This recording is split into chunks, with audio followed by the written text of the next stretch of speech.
ଆଜି ଅର୍ଥାତ୍ ଜୁଲାଇ 7 ତାରିଖ ସୋମବାର ଆଜିକାର ପାଣିପାଗ ଅପଡେଟ୍ ଆସିଯାଇଛି।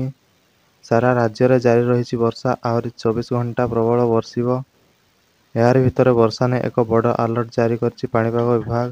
ଆହୁରି 24 ଘଣ୍ଟା ବର୍ଷାର ସର୍ବାଧିକ ପ୍ରଭାବ ରହିବ। ଆଜି ରାଜ୍ୟର ବିଭିନ୍ନ ଜିଲ୍ଲାକୁ ଝଡ଼ ପବନ ବର୍ଷା ନେଇ ବିଭିନ୍ନ ଆଲର୍ଟ ଜାରି କରିଛି ପାଣିପାଗ ବିଭାଗ।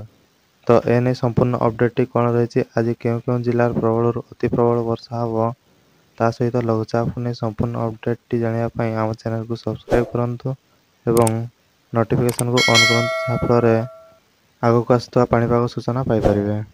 ଉତ୍ତର ଓଡ଼ିଶା ସଂଲଗ୍ନ ଗାଙ୍ଗେୟ ପଶ୍ଚିମବଙ୍ଗ ଉପରେ ଏକ ଘୂର୍ଣ୍ଣିବଳୟ ସକ୍ରିୟ ରହିଛି। ଏହାର ପ୍ରଭାବରେ ରାଜ୍ୟର ବିଭିନ୍ନ ଜିଲ୍ଲାରେ 4 ଦିନ ଯାଏଁ ବର୍ଷା ସମ୍ଭାବନା ରହିଛି। ଆଜି ପାଇଁ 25ଟି ଜିଲ୍ଲାକୁ ବର୍ଷା ନେଇ ୱାର୍ଣ୍ଣିଂ ଜାରି କଲା ଭୁବନେଶ୍ୱର ସ୍ଥିତ ଆଞ୍ଚଳିକ ପାଣିପାଗ ବିଜ୍ଞାନ କେନ୍ଦ୍ର। ସେଥିମଧ୍ୟରୁ 4ଟି ଜିଲ୍ଲାକୁ ରେଡ୍ ୱାର୍ଣ୍ଣିଂ ଏବଂ 12ଟି ଜିଲ୍ଲାକୁ ଅରେଞ୍ଜ ୱାର୍ଣ୍ଣିଂ ସହିତ 9ଟି ଜିଲ୍ଲାକୁ ୟେଲୋ ୱାର୍ଣ୍ଣିଂ ଜାରି କରିଛି।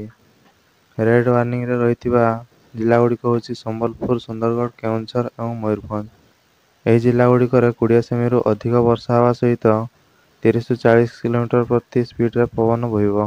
ଏହାପରେ ଅରେଞ୍ଜ ୱାର୍ଣ୍ଣିଂ ଜାରି କରାଯାଇଥିବା ଜିଲ୍ଲାଗୁଡ଼ିକରେ 12 ସେମିରୁ 20 ସେମି ପର୍ଯ୍ୟନ୍ତ ବର୍ଷା ହୋଇପାରେ ଏବଂ ୟେଲୋ ୱାର୍ଣ୍ଣିଂ ଜାରି କରାଯାଇଥିବା ଜିଲ୍ଲାଗୁଡ଼ିକରୁ 7 ସେମିରୁ 11 ସେମି ପର୍ଯ୍ୟନ୍ତ ବର୍ଷା ହୋଇପାରେ।